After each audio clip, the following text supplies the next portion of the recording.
पास में महाराज यहाँ से आगे राजस्थान शुरू हो जाता है। राजस्थान का एक छोटा सा कस्बा है, सूरतगढ़ बोलते हैं महाराज। तो थोड़ी पुरानी बात है, हमारे पूज्य चरण गुरुदेव महाराज ने एक चेला बना दिया वहां का।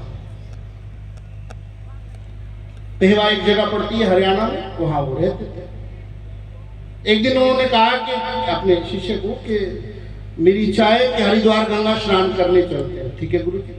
सामान वगैरह बांधा, उस समय गाड़ियां होती नहीं थी, बैलगाड़ियों का जमाना था, पुरानी बात। बैलगाड़ी में सारा स्वामी जी सामान रख के और चल पड़े। चलते चलते यमुना नगर पहुंच गए, बैल थक गए। गुरु जी ने कहा बेटा आज रात को यहीं आराम कर लो, प्रातः काल यमुना में स्नान करके फिर आगे चलेंगे। अभी वो कृष्णानंद जी महाराज चले गए, वो बड़ी सुंदर बात कह रहे थे कि ये जगह त्रिवेणी बन गई है, लेकिन उन्होंने कहा कि अप्रत्यक्ष बन गई है। मैं कहता हूं कि प्रत्यक्ष बन गई है, ज्ञान की गंगा तो बह रही है। मेरे बगल में सरस्वती जी बैठे और मेरा नाम यमुना है। बोलो त्रिवेणी हो गई कि नहीं हो गई? यमुना के किनारे पर रुक गए, यमुना नगर में रात्रि को विश्राम किया, प्रातः काल को संध्या वंदन किया, स्नान ध्यान इत्यादि सब समस्त कर्मों से निवृत्त होकर के गुरु जी कहने लगे बेटा अपना सब सामान ध्यान से रख लेना, कोई सामान छूट न जाए। चला नया था, सामान रखने लगे। जो तौलिया बांधकर गुरुजी ने स्नान किया था ना, वो तौलिया निचोड़कर पेड़ पर सुखा दिया। बाकी सारा सामान तो रख लिया, वो तौलिया रखना भूल गया। पहुंच गए हरिद्वार। गुरुजी बोले बेटा मुझे स्नान करना है, वो तौलिया तो ले आ जरा। तो चेला कहता है गुरुजी तौलिया तो वही रह गया। गुरुजी ने कहा रे मूर्ख, सुई की नोक के बराबर भी अपना सामान छूटना नहीं चाहिए। महाराज संतों का साथ करना बड़ा विलक्षण होता है। मंच पे भले कहते रहे कि कुछ साथ नहीं जाना है, कुछ साथ नहीं जाना है, लेकिन गुरुजी का इतना सा सामान रह जाए तो फिर पता लगता है कि क्या साथ जाना है। मैं तो अनुभव की बात कहता हूँ। गुरुजी बोले अरे मूर्ख, सुई की नोक के बराबर भी अपना सामान रहना नहीं चाहिए, ध्यान से रखना। बोले गुरुजी आगे से गलती नहीं होगी। गुरुजी नहा लिए, धोती बांध ली। गुरुजी बैलगाड़ी में पीछे बैठ गए, चेला गाड़ी चलाने लगा। गुरुजी थके हुए थे, गंगा स्नान के बाद नींद आ जाती है। आप लोगों को भूख लग जाती है, संतों को नींद आ जाती है, जिसकी जहां वृत्ति टिकी। बाबा जी पीछे बैठे, चेला गाड़ी चलाने लगा, गुरुजी को नींद आ गई। चलते चलते बैलगाड़ी का जमाना था, बैल ने गोबर कर दिया। अब चेला सूरतगढ़ का मारवाड़ी रहा होगा, उसने सोचा कि गुरुजी ने कहा था कि सुई की नोक के बराबर भी सामान रहना नहीं चाहिए, क्या पता गोबर भी काम आ जाए। उसने गोबर उठाया और गुरुजी की धोती में बांध दिया। पहुंच गए ऋषिकेश। गुरुजी बोले मुझे ऋषिकेश नहाना है गंगा जी में, ला मेरी धोती ले आ। कहता गुरुजी उसमें तो गोबर बंधा। अरे मूर्ख, गोबर काहे को बांधा? आपने कहा था कि सुई की नोक के बराबर भी सामान रहना नहीं चाहिए, मुझे लगा कि शायद गोबर भी काम आता होगा। गुरुजी बोले अरे मूर्ख, गोबर नहीं रखना था। चेले को गुस्सा आ गया। चेला कहता महाराज ऐसा नहीं चलेगा, कभी कहते हो रखना है और कभी कहते हो। आप तो एक काम करो, एक लिस्ट बना के दे दो सारे सामान की। गुरुजी ने कहा चलो ऐसा कर लेते हैं, इतनी धोती, इतना तौलिया, इतना कपड़ा, ये सब लिख के दे दिया लिस्ट। बोले गुरुजी अब चिंता नहीं करना, जो लिस्ट आपने दिया है इसमें से कोई सामान रहने वाला। संतुष्ट हो गए, गंगा स्नान करके चले। बैलगाड़ी में पीछे बैठ गए, चेला गाड़ी चलाने लगा। गुरुजी को नींद आ गई, चेले ने गाड़ी जरा तेज दौड़ाई। अब बैल जब तेज दौड़े, गुरुजी पीछे नींद में थे, गुरुजी गाड़ी में से नीचे गिर गए। और जब गिरे तो बोले बेटा मुझे उठाओ। क्या बोला गुरुजी ने? बेटा मुझे उठाओ। बेटा कहता है गुरुजी ठहरो जरा लिस्ट चेक करने दो। लिस्ट, इतनी धोती, इतना कपड़ा, इतना लंगोट। बोले नहीं गुरुजी मैं आपको नहीं उठाऊंगा। गुरुजी बोले क्यों? बोले आपका नाम लिस्ट में है ही नहीं। तुम्हारी सबकी हालत वही है, जिसके लिए सारा सामान संभाला गया उसी को तुमने नहीं संभाला। तुमने दुनिया का सामान संभाल लिया, लेकिन कभी अपने आत्मज्ञान को संभालना नहीं, कभी गुरु के ज्ञान को संभाला नहीं। जब तक गुरु के ज्ञान को संभालोगे नहीं, तब तक तुम्हारा कल्याण होने नहीं। संसार में जितना मर्जी सिस्टम इकट्ठा कर लो, कोई फर्क पड़ने वाला नहीं। मैंने निवेदन आपको ये किया कि जब तक आप वीर नहीं बनोगे तब तक आप कबीर को समझ नहीं सकते हो। कहे कबीर मैं पूरा पाया, पूरे को अगर पाना है तो बिना पूरा बने आप उसको प्राप्त नहीं कर सकते हैं। पूज्य चरण स्वामी देवानंद जी महाराज बड़ी सुंदर बात कह रहे थे, ढाई आखर प्रेम का पढ़े सो पंडित। अरे बोलो, मेरी भाषा समझ में आ रही है? और नहीं भी आ रही तो मेरा क्या बिगाड़ लोगे तुम? आ रही है ना? हाथ खड़े करो बेटे पास, जिसको नहीं आ रही। अब कोई बात नहीं, समझना। स्वामी जी ने बड़ी सुंदर गजब की बात कही।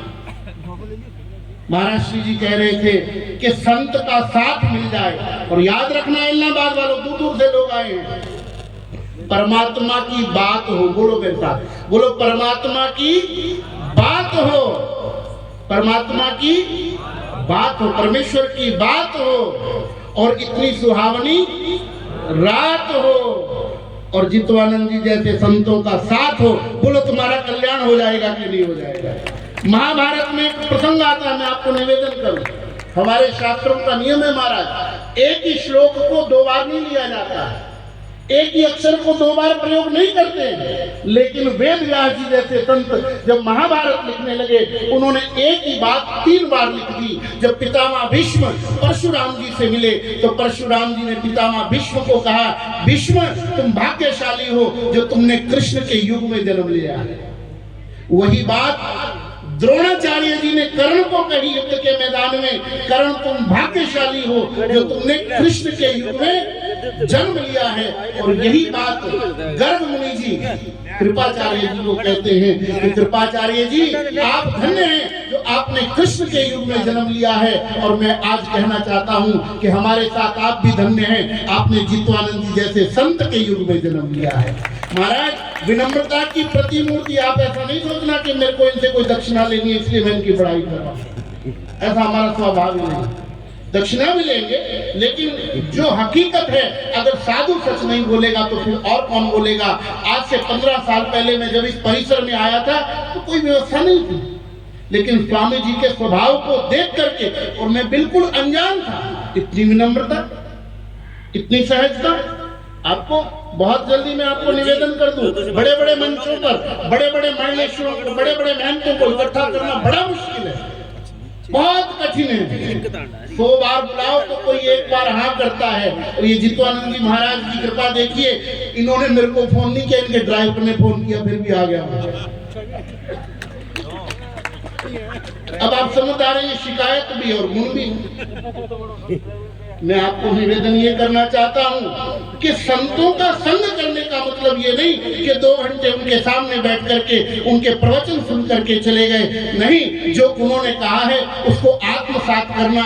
4 प्रकार के आशीर्वाद की, 4 प्रकार की दीक्षा की मुझसे पूर्व चर्चा चल रही थी। सबसे पहली दीक्षा होती है दृष्टि के द्वारा।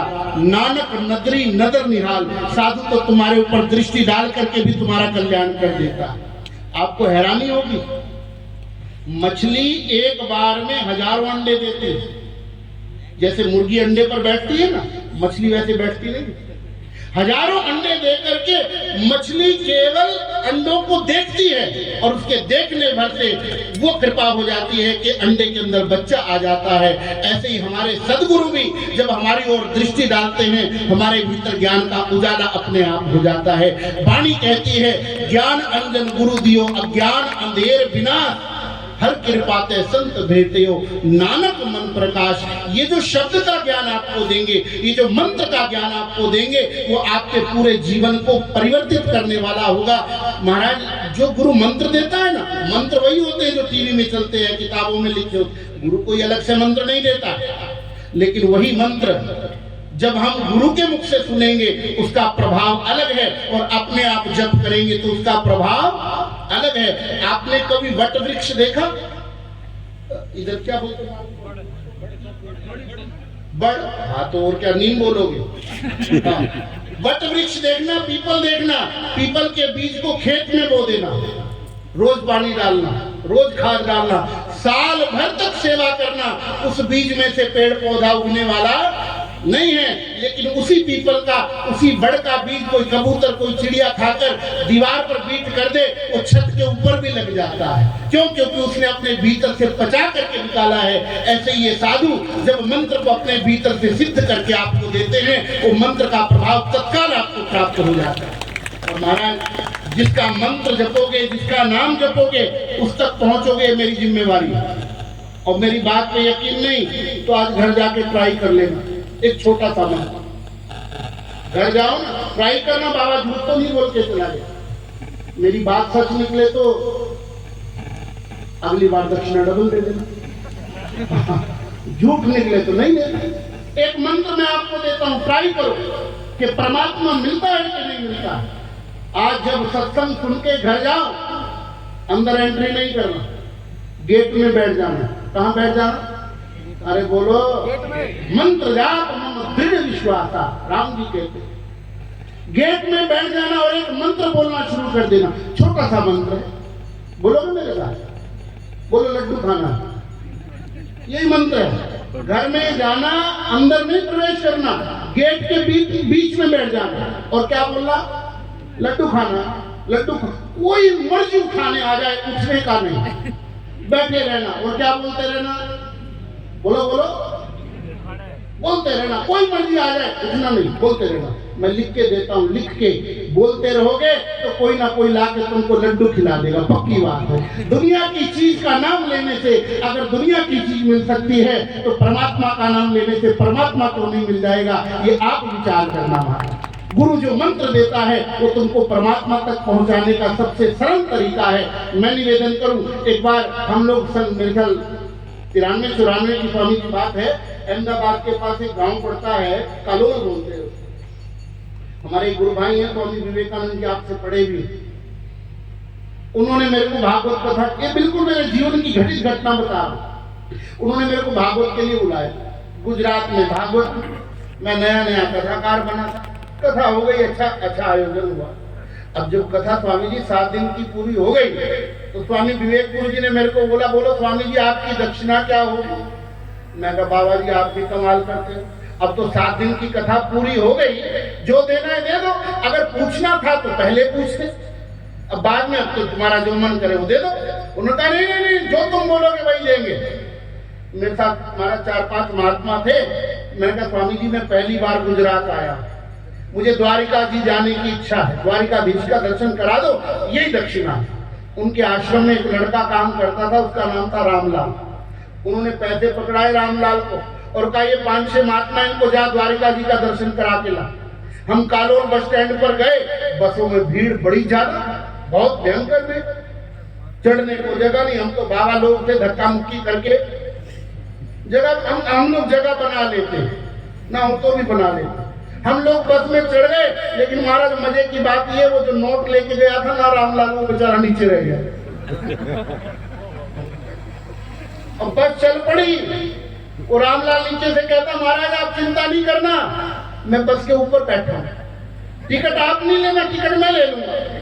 मैंने ठीक है, बस चल पड़ी। महाराज थोड़ी देर में कंडक्टर आया, टिकट टिकट टिकट।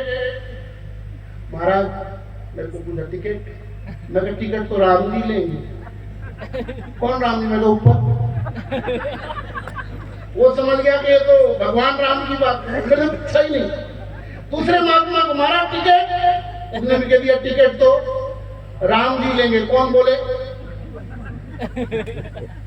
कंडक्टर समझ गया कि यहाँ कुछ मिलने वाला। पहुंच गए जी द्वारिका। हम चलने लगे मंदिर में। महाराज वो रामलाल कहता है कि लो स्वामी जी अपनी टिकट के पैसे ले लो, कितने पैसे दिए थे आपने कंडक्टर को? मैं कहा यार हमने तो टिकट लिया ही नहीं। और रामलाल कहता महाराज गजब हो गया, टिकट मैंने भी नहीं लिया। मैं कहा फिर? उसने मेरे को कहा कि स्वामी जी आप उनसे टिकट कंडक्टर ने पूछी नहीं क्या? मैं क्या पूछी तो थी। बोले फिर आपको छोड़ कैसे दिया? मैंने छोड़ा बोड़ा नहीं। तो उसने कहा हमारा टिकट कह दिया कि टिकट तो राम जी लेंगे। बोले कौन? मैंने कहा ऊपर। वो कहता महाराज वो तो भगवान राम जी समझ गया, इसलिए आप पहुंच गए द्वारिका। आपको हैरानी होगी महाराज, मैं मंच से बता रहा हूं, मैंने उस कर्मचारी के दोनों पांव छू के अपने माथे पर लगाए। वो कहता स्वामी जी आप मेरे पाँव क्यों छू रहे हैं? मैं कहा आज तूने मेरे को एक बड़ा ब्रह्म ज्ञान करा दिया। वो कहता क्या ब्रह्म ज्ञान करा दिया? मैंने कहा भैया रे जब नकली राम का नाम लेने से मैं द्वारिका पहुंच गया, असली का नाम तो मुझे वैकुंठ पहुंचा ही देगा, असली का नाम तो मुझे मुक्ति तक पहुंचा ही देगा।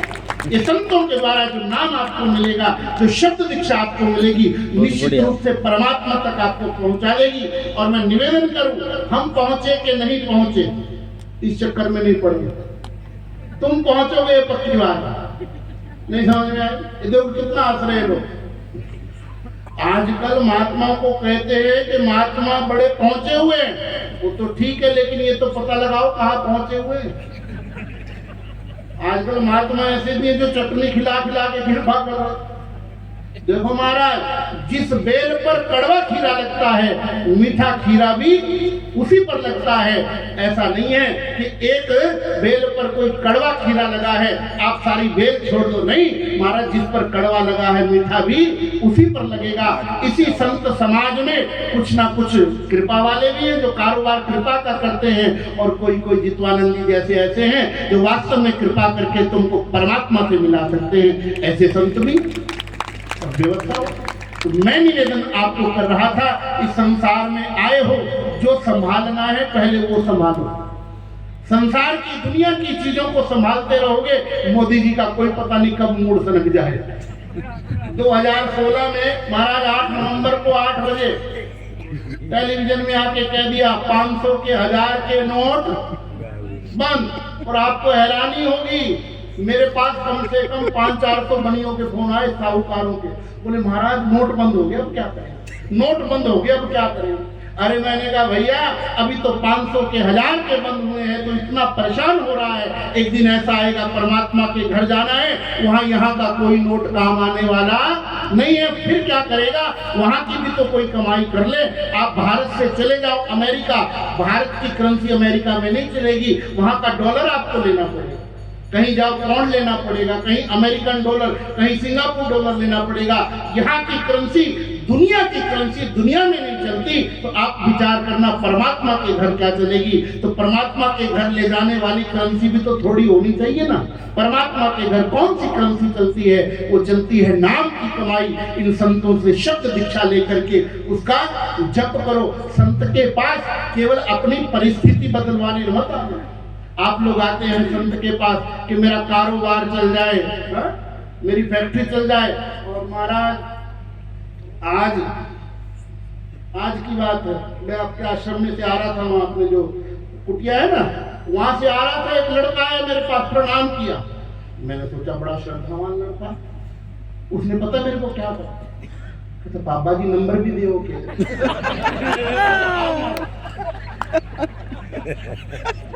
मेरे को समझ में नहीं आया कि नंबर क्या। मैंने रामलाल से पूछा मैं कि नंबर क्या होता है? बोले महाराज वो सट्टा वट्टा के नंबर होते। बोल संतों के पास भी तुम ये सब चक्कर महाराज ऐसा नहीं करते। ये हंसने की नहीं, विचार करने की बात है। संत के पास जाइए और प्रार्थना कीजिए, गुरुदेव ऐसी कृपा कीजिए कि जिस परमात्मा से मैं विलग हुआ हूँ उस परमात्मा में फिर मेरी रुचि हो जाए, उस परमात्मा के मार्ग पर फिर मैं चल पड़ूं। ऐसी कोई कृपा कीजिए। ये जो संसार है ना हमारे, कान खोल के सुन लेना, खाली हंसने की बात नहीं है। यहाँ सबका हिसाब बराबर हो जाएगा, नंबर मांगने वाले का भी और नाम दान मांगने वाला का। हिसाब सबका बराबर होगा। बोलो मेरे साथ, बोलो हिसाब सबका बराबर होगा। प्राइवेट बात है, खर्चा किसी का नहीं होगा। जैसे आए थे वैसे ही जाओगे। 2.5 किलो के आए थे और मैं हरिद्वार से आया हूँ, ये बात तो मैं जिम्मेवारी से कह सकता हूँ। इस संसार में 2.5 किलो के आए थे, और जब हरिद्वार में कोई पोटली में बांध के तुम्हारी हड्डियां ले जाएगा ना, वो 2.5 किलो ही होती है। जैसे आए थे वैसे ही पहुंचोगे, ये पक्की बात है। इसलिए संसार में आए हो, कोई ऐसा इकट्ठा कर लो जो वहां भी काम आ जाए। मुझे बात याद आई कि यहाँ पर हिसाब सबका बराबर होगा, लेकिन खर्चा किसी का होने वाला नहीं है। एक अंग्रेज बद्रीनाथ धाम में दर्शन करने आया, 2-3 साल पुरानी बात आया। तो जब जा रहा था रास्ते में कोई पहाड़ खिसक गया, जाम लग गया, बड़ी भारी जाम, और रात पड़ गई, उसको सर्दी लग रही। उसके मन में आया कि रात भर यहाँ सड़क पे पड़ा रहूंगा तो मैं परेशान हो जाऊंगा, किसी ना किसी होटल में कमरा लेके रह जाऊंगा। अंग्रेज ने पूछा अपनी भाषा में किसी को, भैया यहाँ कोई आसपास होटल है मुझे बता दो। तो बोले महाराज यहाँ कोई बड़ा होटल तो है नहीं, छोटा सा गांव है, नीचे 2-4 कमरे का एक छोटा सा लॉज है, वहां चले जाओ। अंग्रेज चला गया वहां गाँव, सुनने जैसी बात। जाकर के वहां बैठा था लॉज में मैनेजर को पूछा भाई कमरा है? मैनेजर ने देखा अंग्रेज आया है, बढ़िया मालदार पार्टी है, ले लो जो लेना। उसने कहा हाँ कमरा है, 2000 का है। 200 रुपए वाला कमरा कितने का?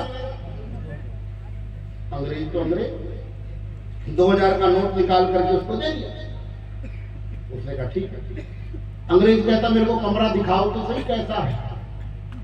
नोट देके कहता मुझे कमरा दिखाओ। उसने मैनेजर ने नोट रख दिया दराज में, नौकर को बुलाया, ए रामू जा साहब को कमरा दिखा के आ। रामू चला गया कमरा दिखाने। वो मैनेजर को लगा कि इतने छोटे से गांव में एक ही तो होटल है और रात को ये जाएगा भी कहाँ, रहना तो यही पड़े। मैनेजर ने 2000 रुपए देके, और उसमें वो 2000 रुपए देने थे करियाने वाले को। रोज उसके फोन आते थे, लाओ मेरा पैसा, लाओ मेरा पैसा। वो 2000 लेके करियाने वाले के पास चला गया, ले भाई तेरा मेरा हिसाब बराबर। मजे की बात ये कि करियाने वाले ने पैसे देने थे दूध वाले को। उसने 2000 दूध वाले को देके कहा ले भाई तेरा मेरा हिसाब बराबर। दूध वाले ने देने से घास वाले को देके बोला ले भाई तेरा मेरा हिसाब बराबर। और मजे की बात ये कि घास वाले ने देने थे होटल वाले। उसकी लड़की की शादी में कोई बारात है, उसने 2000 रुपए लिए घास वाले ने और जाकर के होटल में मैनेजर को दे दिए, ले भाई तेरा मेरा हिसाब बराबर। इतनी देर में अंग्रेज नीचे आ गया। वो कहता हमको तुम्हारा कमरा पसंद, लाओ हमारे 2000 रुपए। उसने दराज में से 2000 निकाल के किसको दे दिए? बोलो कहां से चला था नोट और कहां पहुंच गया? खर्चा हुआ किसी का? जिसका माल था वहां पहुंच गया, सारे गांव का हिसाब बराबर हो गया। यही होगा तुम्हारे साथ भी, हिसाब सबका बराबर हो जाएगा और खर्चा किसी का होने वाला नहीं, सब यहाँ का सामान यहाँ रह जाएगा। इसलिए कुछ ऐसा इकट्ठा करो जो यहाँ भी काम आए और वहाँ भी काम आए, यहाँ की भी और वहाँ की भी। ऐसी कमाई करो, ऐसे संतों के सामने आप बैठे हो, ऐसे ऐसे महापुरुष आपको प्राप्त हुए हैं, इससे बड़ा भाग्य आपका कोई दूसरा हो नहीं सकता है। भाग्योदेन बहु जन्म समर्जितेन, कई जन्मों के पुण्य उदय हो जाए तब ऐसे महापुरुषों का, ऐसे संतों का दर्शन मिलता है। इसलिए मैं आपको प्रार्थना करूं ऐसा भाग्य जल्दी से किसी और का नहीं। और आजकल तो नवरात्रि चल रही है, क्या चल रही बोलो, थोड़ा जोर से बोलो। नवरात्रि का समय, संतों का दर्शन, ये तो बहुत बहुत बड़ी कृपा है। नवरात्रि में हिंदू लोग माता जी की बहुत पूजा करते हैं। नवरात्रि में हिंदू लोग, जोर से बोलो, किसकी पूजा करते हैं ज्यादा? दुर्गा जी की। ये संत भी माता के समान ही पालन करते हैं अपने भक्तों का, अपने शिष्यों का। और मैं आपको एक बात निवेदन करूं, ये मत सोचना कि मैं किसी का खंडन कर रहा, बात को समझाने के लिए कहना पड़ेगा। आपने राम जी के हजारों मंदिर देखे होंगे, बोलो राम जी के हजारों मंदिर देखे होंगे। राम जी ने रावण को मारा, रावण का मंदिर आपको जल्दी मिलने वाला नहीं। भगवान कृष्ण के हजारों मंदिर देखे होंगे, भगवान कृष्ण ने कंस को मारा, कंस के मंदिर आपको मिलने वाले। भगवान ने रावण को मार दिया, उसका कल्याण हो गया। भगवान कृष्ण ने कंस को मार दिया, उसका कल्याण हो गया। हमको कोई शंका नहीं है, कल्याण तो कर दिया, लेकिन कोई मंदिर बनाकर पूजा नहीं हुई। और ये नवरात्रि चल रहे हैं, ये माता जी के दिन है। माँ के अंदर ये गुण है, माँ जगदम्बा ने भैरव को मारा, भैरव के हजारों मंदिरों में भैरव जी की पूजा होती है। माँ मार कर भी सुधार देती है, माँ मार कर भी पूजनीय बना देती है। ये साधु संत महापुरुष आपके चित्त पर, आपके मन पर, आपकी बुद्धि पर ज्ञान का हथौड़ा मार करके आप सबका कल्याण करते हैं। और मेरी बात सुनकर देवराज इंद्र भी प्रसन्न हो गए, बारिश आनी शुरू हो गई। बोलो शंकर भगवान की। तुम्हारा बहुत बहुत अच्छा लगा आप लोगों से मिलकर के। 3-4 साल के